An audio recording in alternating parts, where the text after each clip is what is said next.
오늘 새벽 우리에게 주신 하나님의 말씀은 열왕기상 17장입니다. 제 17장.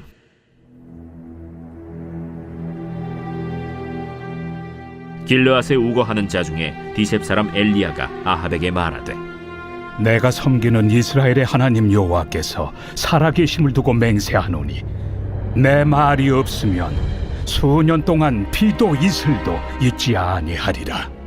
여호와의 말씀이 엘리야에게 임하여 이르시되, 너는 여기서 떠나 동쪽으로 가서 요단 앞 그리 시냇가에 숨고 그 시냇물을 마시라. 내가 까마귀들에게 명령하여 거기서 너를 먹이게 하리라. 그가 여호와의 말씀과 같이 하여 곧 가서 요단 앞 그릿 시냇가에 머물매 까마귀들이 아침에도 떡과 고기를 저녁에도 떡과 고기를 가져왔고 그가 시냇물을 마셨으나 땅에 비가 내리지 아니하므로 얼마 후에 그 시내가 마르니라. 여호와의 말씀이 엘리야에게 임하여 이르시되, 너는 일어나 시돈에 속한 사르밧으로 가서 거기 머물라. 내가 그곳 과부에게 명령하여 네게 음식을 주게 하였느니라. 그가 일어나 사르밧으로 가서 성문에 이를 때 한 과부가 그곳에서 나뭇가지를 줍는지라. 이에 불러 이르되, 청하건대 그릇에 물을 조금 가져다가 내가 마시게 하라. 그가 가지러 갈 때 엘리야가 그를 불러 이르되, 청하건대 내 손에 떡 한 조각을 내게로 가져오라. 당신의 하나님 여호와께서 살아계심을 두고 맹세하노니 나는 떡이 없고 다만 통에 가루 한 움큼과 병에 기름 조금뿐이라. 내가 나뭇가지 둘을 주워다가 나와 내 아들을 위하여 음식을 만들어 먹고 그 후에는 죽으리라. 두려워하지 말고 가서 내 말대로 하려니와 먼저 그것으로 나를 위하여 작은 떡 한 개를 만들어 내게로 가져오고 그 후에 너와 네 아들을 위하여 만들라. 이스라엘의 하나님 여호와의 말씀이 나 여호와가 비를 지면에 내리는 날까지 그 통의 가루가 떨어지지 아니하고 그 병의 기름이 없어지지 아니하리라 하셨느니라. 그가 가서 엘리야의 말대로 하였더니 그와 엘리야와 그의 식구가 여러 날 먹었으나 여호와께서 엘리야를 통하여 하신 말씀같이 통의 가루가 떨어지지 아니하고 병의 기름이 없어지지 아니하니라. 이 일 후에 그 집 주인 되는 여인의 아들이 병들어 증세가 심히 위중하다가 숨이 끊어진지라. 여인이 엘리야에게 이르되, 하나님의 사람이여, 당신이 나와 더불어 무슨 상관이 있기로 내 죄를 생각나게 하고 또 내 아들을 죽게 하려고 내게 오셨나이까? 엘리야가 그에게 그의 아들을 달라 하여 그를 그 여인의 품에서 받아 안고 자기가 거처하는 다락에 올라가서 자기 침상에 누이고 여호와께 부르짖어 이르되, 내 하나님 여호와여, 주께서 또 내가 우고하는 집 과부에게 재앙을 내리사 그 아들이 죽게 하셨나이까 하고 그 아이 위에 몸을 3번 펴서 엎드리고 여호와께 부르짖어 이르되, 내 하나님 여호와여, 원하건대 이 아이의 혼으로 그의 몸에 돌아오게 하옵소서. 여호와께서 엘리야의 소리를 들으심으로 그 아이의 혼이 몸으로 돌아오고 살아났지라. 엘리야가 그 아이를 안고 다락에서 방으로 내려가서 그의 어머니에게 주며 이르되, 보라, 내 아들이 살아났느니라.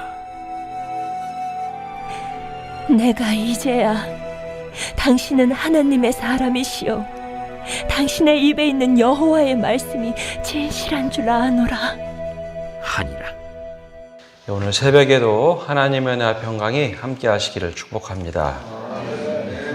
제가 목소리가 좀 잘 나지 않아서 좀 작게 이야기하겠습니다. 난세의 영웅이라는 말이 있죠. 세상이 어려울 때 영웅이 나타난다라는 말입니다. 세상이 아무리 어둡고 척박해도 하나님은 여전히 일하고 계시다라는 겁니다. 하나님이 쓰시는 사람들이 어두운 세상에 늘 나타나기 마련입니다. 우리가 북이스라엘의 앞의 역사를 좀 살펴보았는데요. 계속해서 북이스라엘은 여로보암 왕을 시작으로 해서 그 다음에 왕들이 태어나면 태어날수록 또 구테타로 왕조가 바뀌면 바뀔수록 점점 악한 선택을 합니다. 그래서 이상하게도 여로보암의 길을 따랐더라 혹은 여로보암의 뒤를 따랐더라 라고 하는데 이전 왕보다 더 악하였더라 라고 하는 왕들의 평가가 나오죠. 그러다가 이제 아합이라는 왕이 등장을 합니다. 우리가 잘 알고 있는 이제 아합은 굉장히 악한 왕, 특별히 북이스라엘에서 가장 악한 왕으로 평가되는 왕입니다. 그럴 만한 이유가 이 아합이 왕이 되고 나서 아버지 이게 오므리가 사마리아로 천도한 이 사마리아 땅에 바알 신과 아세라 신을 위한 신전을 만들고 또 우상을 만들고 거기 공식적으로 왕이 직접 찾아가서 제사를 지내기 시작하죠.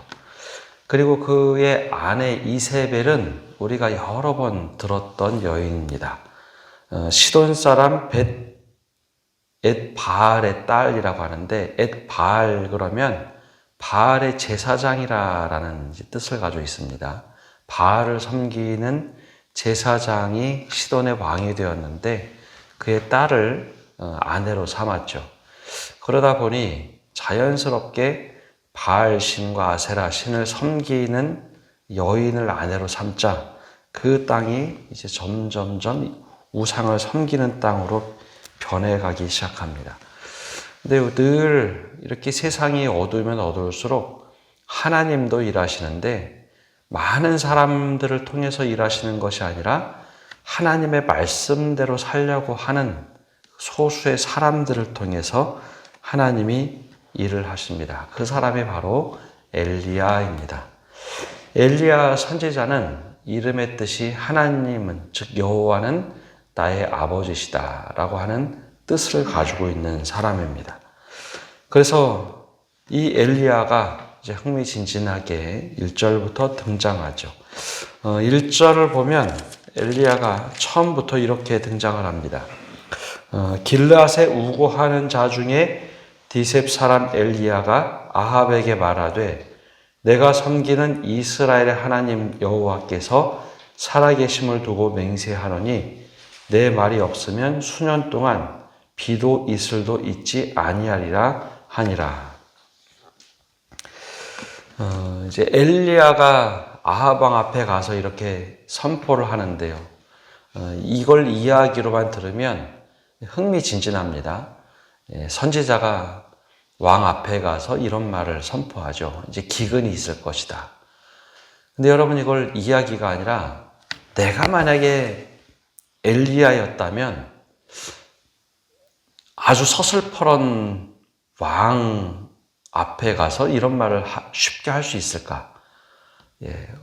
아합 왕이 굉장히 사악한 왕일 뿐만 아니라 굉장히 잔혹한 왕으로 평가를 받습니다. 그런데 그런 왕 앞에 가서 하나님의 말씀이 여기에 이렇게 임했다. 혹은 하나님께서 이렇게 하기를 원하신다라고 하면서 하나님의 살아계심을 두고 맹세하노니 수년 동안 비도 이슬도 있지 않은 기근이 될 것이다. 이런 말 하기가 사실상 쉽지가 않습니다. 그런데 엘리야는 이 어두운 시절 빛과 같은 사람으로 하나님의 말씀에 사로잡혀서 살아갑니다. 만약에 내가 엘리야였다면 아무런 고민 없이 하나님이 나에게 이런 말씀하시니까 가서 이야기할까? 그럴 수 있을까? 이 사실 쉽지 않은 겁니다. 주변의 상황과 환경도 돌아봐야 되죠. 이게 내가 하는 게 내 뜻은 아닌지, 내 고집은 아닌지 여러 가지를 정무적으로 판단할 수도 있겠죠. 근데 엘리야는 그런 거 고려하지 않고 하나님의 뜻을 가서 온전히 이야기합니다. 근데 이것을 보면 가장 중요한 관점이 있는데 진짜 기근이 뭘까라는 겁니다. 엘리야가 생각하는 기근은 하나님의 말씀이 사라진 것이 진짜 갈급함이고 기근이다라는 것을 우리에게 보여줍니다. 여러분, 영혼의 갈급함, 그냥 육신의 갈급함도 굉장히 중요합니다. 먹고 사는데 어려우니까요. 근데 또 믿음의 사람에게 진짜 갈급함은 하나님의 말씀에 대한 갈급함입니다. 이 당시에는 왕이 직접 아세라와 바알에게 가서 제사를 지내다 보니 당시에 점점점 선지자들도 줄어가고 하나님께 예배하는 사람들도 줄어갑니다. 특별히 이제 북이스라엘은 예루살렘에 가서 예배를 드리지 못하도록 사마리아 성을 만들고 거기에 금송아지를 만들고 제사장도 따로 세워서 예배를 드리던 나라 아닙니까? 그런데 그곳에다가 바알 신과 아세라 신을 섬기는 신전을 만드니 사람들에게는 하나님의 말씀이 점점 사라졌죠. 영혼의 갈급함이 있는 겁니다. 이 육신의 갈급함보다 하나님의 말씀의 부재가 더 어려웠던 거죠. 그래서 이 엘리야의 선포는 그냥 객관적으로 보면 기근의 선포이긴 하지만 또 다른 것은 하나님의 말씀의 부재가 있다. 즉 말씀에 대한 갈급함이 있는 시대였다라는 것을 선언하고 있습니다. 우리의 삶에 내가 예배도 잘 드리고 말씀드렸지만 진짜 하나님의 말씀으로 내 영혼의 갈급함을 제대로 채우고 있는지 우리가 한번 이 말씀을 통해서 한번 살펴봐야 합니다. 그렇게 하나님께서 명령하셔서 엘리야가 아합 왕에게 가서 이 선포를 한 다음에 하나님이 어떤 일을 하시느냐? 그 다음에 엘리야를 보호하기 시작하죠. 그때 나온 표현이 이제 까마귀입니다. 하나님께서 이제 엘리야가 아합에게 가서 말씀을 선포하자마자 엘리야에게 말씀합니다. 3절과 4절에 보면 이렇게 말씀하시죠. 너는 여기서 떠나 동쪽으로 가서 요단 앞 그리시네가에 숨고 그 시냇물을 마시라. 내가 까마귀들에게 명령하여 거기서 너를 먹이게 하리라. 동쪽으로 가서 요단 앞 그리시네가에 숨으라. 여러분, 아합이 이 말을 듣고 그냥 순순히 그냥 물러설 사람은 아니고 아합이 얼마나 이 엘리야를 찾았을까요? 당장 아합의 권력이면 엘리야 죽이는 것이 문제가 아니었을 겁니다. 특별히 북이스라엘은 계속 쿠데타가 일어났었기 때문에 왕권 강화를 위해서는 뭐든지 할 수 있는 그런 여건이 갖춰져 있는 나라입니다. 더군다나 아버지 오므리가 강력한 왕권을 가지고 통치를 하고 사마리아 천도를 했기 때문에 아합은 그것을 고스란히 물려받았던 사람입니다. 그러자 하나님이 이제 이 엘리야를 보호하시는데 우선 숨으라라는 거죠. 그리시네가에 숨고 이스라엘에 실제로 가보면 이스라엘은 젖과 꿀이 흐르는 땅과는 사실 거리가 먼 땅입니다. 우리가 생각하기에 젖과 꿀이 흐르는 땅 그러면 모든 곳이 목초지고 살기에 편한 곳, 좋은 곳이라 생각이 되는데 우리나라보다 훨씬 더 척박합니다. 우리나라는 사계절이 있어서 그렇지 어디를 가도 산이 있고 풀이 있고 시냇가가 흐르죠. 물이 많습니다. 근데 이스라엘은 물이 있는 곳은 저 헬몬산부터 쭉 흘러내려오는 요단강 그리고 게네사렛 호수 하나 있고 밑으로 또 요단강 흘러내리고 사해 이게 답니다. 그래서 이 강가에만 목초지가 있고 다른 곳은 대부분 광야, 즉 사막 지역이 참 많습니다. 근데 하나님께서는 그리시네가에, 즉 목초지에 나무가 많은 곳에 숨어서 좀 거기서 지내라. 그럼 거기 있으면 먹을 것이 없지 않습니까? 그러면 하나님께서 허락하신 까마귀를 통해서 계속 먹을 것을 공급하시겠다라는 겁니다. 근데 실제로 그곳에 가서 보니 하나님께서 까마귀를 통해서 먹을 것을 가져다 주는데 떡과 고기를 까마귀가 아침 저녁으로 매일마다 물고 오는 겁니다. 여러분 이게 참 놀라운 일인데요. 이 까마귀는 원래 새 중에 가장 똑똑한 새라고 알려져 있죠. 근데 그 까마귀가 계속 떡과 고기를 먹을 것을 가져와서 물어다 줍니다. 그래서 그것을 먹으면서 하나님께서 허락하신 시간에 살 수 있었죠. 이게 뭐를 얘기하느냐? 여러분, 하나님 철저하게 믿고 사는 사람들은 하나님이 공급하시는 것을 가지고 살 수 있음을 보여주는 겁니다. 예수님께서도 산상순을 통해서 말씀하시죠. 먼저 그의 나라와 그의 의를 구하라. 그리하면 이 모든 것을 너희에게 더하시리라. 여기서 이제 모든 것을 더하시리라 할 때 불을 쌓아놓고 막 떵떵거리며 살 수 있다라는 것은 아니고 무엇을 먹을까, 무엇을 마실까, 무엇을 입어야 될까, 어떻게 살아야 될까 그 고민하지 않도록 최소한의 생계를 꾸리며 살아갈 수 있도록 공급하신다라는 겁니다.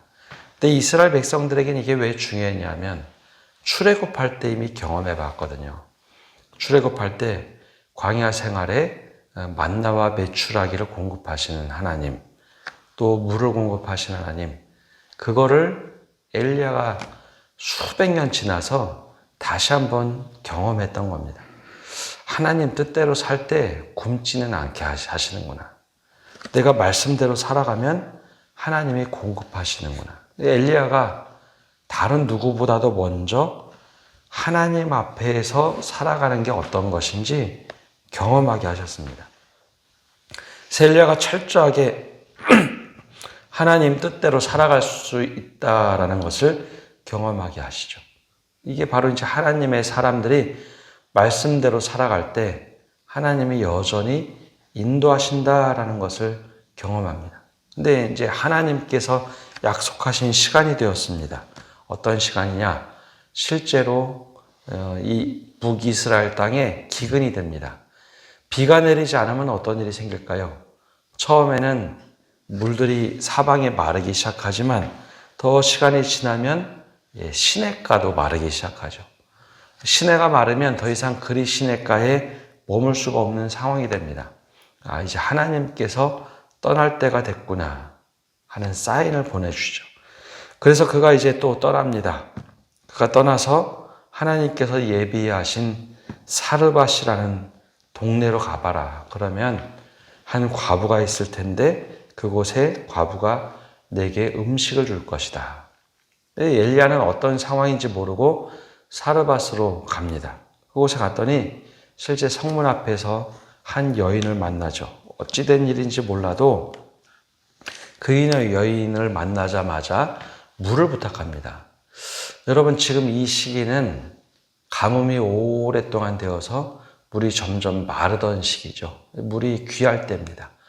근데 물을 요청하자 사르밧 살던 이 여인이 물을 조금 가져다가 이제 주려고 움직입니다. 근데 그때 한 가지 더 부탁을 하죠.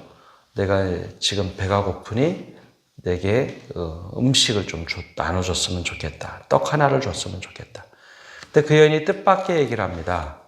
내게 먹을 것도 없고 내가 마지막에 통에 가루가 있는데 그거로 떡을 만들어다가 한 움큼 먹고 아들과 내가 죽으려 하노라. 아마 여러 가지 이유가 있을 겁니다. 나중에 보면 이 아들이 오랫동안 병상에 누워 있어서 이 과부가 어찌할 줄 모르고 이 아들을 병치라느라고 모든 생계가 이제 끊어진 거죠. 사실 엘리야는 이 상황을 정확하게 알지 못하고 하나님께서 공급해 주신다라고 하니 그곳에 갔다가 이 여인을 만나고 그럼에도 불구하고 먼저 하나님을 위하여 한번 해봐라. 그래서 이 여인이 음식을 만들어서 엘리야에게 주고 남은 것을 가지고 마지막 음식을 먹습니다.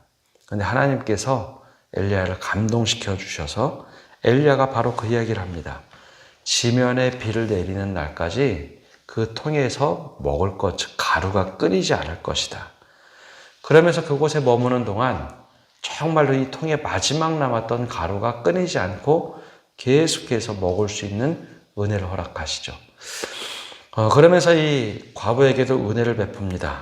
하나님의 뜻을 따라 산다는 것이 무엇인지 여기서 우선순위에 대한 이야기를 우리에게 하고 있습니다. 하나님은 우리가 여유 있어서 하나님께 드림이 아니라 하나님 앞에 우선순위를 가져보아라 라는 겁니다. 그러면 하나님께서 아주 작은 것을 통해서 우리에게 끊임없이 공급하시는 은혜를 주시더라 라는 거죠. 여러분, 이 모습이 어디에서 또 한번 나오냐면 오병이어의 기적이 나타날 때입니다. 사람들이 먹을 것이 없을 때 제자들이 이 사람들 다 먹일 수 없습니다 할 때 한 아이가 자기가 가지고 있던 도시락 하나를 꺼내죠. 떡 5개와 물고기 2마리. 근데 이 아이가 가지고 있던 것이 뭐 얼마나 대단하겠습니까? 근데 어른들도 대부분의 사람들도 어느 누구도 꺼내놓지 않았는데 이 아이만큼은 자기가 가지고 있던 도시락 하나를 꺼내놓고 주님이 필요하다면 이거 쓰십시오, 드십시오 라고 했는데 그 작은 헌신, 우선순위를 드렸던 그 상황을 통해서 예수님이 축사하시고 4,000명을 먹이는 기적을 베풉니다. 엘리야에게도 마찬가지죠. 그것을 과부가 이렇게 내어놨을 때 그것을 끝나는 것이 아니라 이 과부의 가정에 먹을 것이 넘쳐납니다. 근데 이 경험을 하고도 며칠 지나고 나서 이 아들이, 병든 아들이 죽게 되죠. 그래서 또 막 원망을 합니다. 이것은 엘리야가 잘못한 것이 아니라 원래 그때가 되어서 병환이 너무 심해서 죽었음에도 불구하고 이 여인은 나를 살려주셨으면 아들도 살려주셔야지, 이게 뭐냐 하면서 막 엘리야에게 원망합니다. 그때 엘리야가 이 아이를 살려주죠. 그러면서 이 여인이 영적인 눈이 떠집니다. 24절에 보면 이렇게 말을 하죠. 여인이 엘리야에게 이르되 내가 이제야 당신은 하나님의 사람이시요 당신의 입에 있는 여호와의 말씀이 진실한 줄 아노라 하니라. 음식을 통해서 가루가 떨어지지 않게 할 때는 그게 그냥 당연한 줄 알았습니다. 내가 베풀었으니까 하나님의 사람이 그냥 이렇게 축복을 베풀었구나. 근데 죽었던 아이를 살려주자 하나님의 사람이다라는 고백을 하고 있죠. 오늘 말씀에서는 우리에게 몇 가지를 얘기합니다. 첫 번째는 말씀대로 우리가 살아가고 있느냐입니다. 여러분, 영혼의 갈급함이 심해지면 육신의 가뭄보다 훨씬 더 어려운 시절을 우리는 경험하게 됩니다. 엘리야는 하나님께 붙들려서 말씀대로 살아가는 은혜를 경험합니다. 아합에 가서 말씀도 전하면서도 이게 내가 말씀으로 살아가는 것이 이런 것이구나, 우리에게 보여주죠. 두 번째는 하나님께 먼저 우선순위를 두고 살아가면 하나님이 끊임없이 우리에게 공급해 주신다라는 경험도 합니다. 마치 출애굽에 만나와 메추라기를 공급하시는 은혜를 경험하더라라는 거죠. 근데 이것이 나로부터 끝나는 것이 아니라 다른 사람에게도 이것은 전달이 됩니다.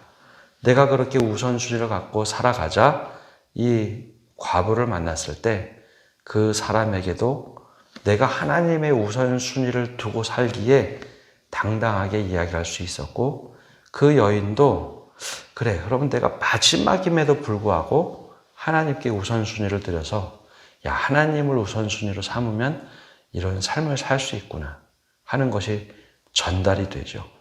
그러면서 그 여인도 육적인 가뭄이 있었지만 하나님의 말씀대로 살아가는 은혜를 맛보게 되죠. 그래서 엘리야를 통해서 하나님의 말씀이 진실한 줄 아노라 라고 하는 고백을 갖게 됩니다. 여러분, 그래서 우리가 정말 바르게 믿음대로 살아가면 우리 주변에도 말씀대로 살아갈 수 있는 사람들이 생겨납니다.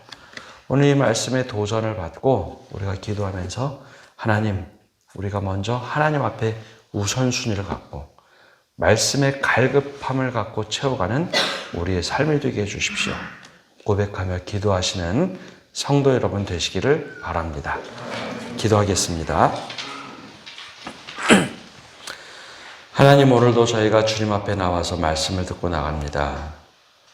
우리에게 은혜를 주시되 말씀의 갈급함으로 우리가 하나님께서 주신 은혜로 말씀으로 살아가게 하여 주옵소서. 그래서 우리가 말씀에 사로잡혀 살아가는 것이 어떤 삶인지 우리가 먼저 경험하게 하여 주옵소서. 주변의 상황과 환경을 보고서 이거 못하겠다, 이러면 아무것도 할 수 없다가 아니라 주님 말씀에 의지하여 우리가 한번 해보겠습니다. 엘리야처럼 살아갈 수 있는 은혜를 허락하여 주옵소서. 출애굽 시대에 주님 의지하고 만나와 메추라기를 공급하시는 하나님의 은혜를 경험한 것처럼 베드로가 주님의 말씀에 의지하여 여기에 그물을 한번 내려보겠나이다 했던 그 도전처럼 우리가 말씀에 사로잡혀서 살아갈 수 있는 저희가 되게 하여 주옵소서. 우리가 그렇게 살아갈 때 사르밧 과부가 우선순위를 두고 말씀에 의지하여 그렇게 살겠다고 다짐했던 것처럼 우리의 삶이 다른 사람에게 전도가 되고 하나님의 말씀에 따라 살아가는 우선순위를 증거하는 우리의 믿음이 드러나게 하여 주옵소서. 오늘 한 날도 모든 것을 주님께 맡겨드리며 예수님의 이름으로 기도합니다. 아멘.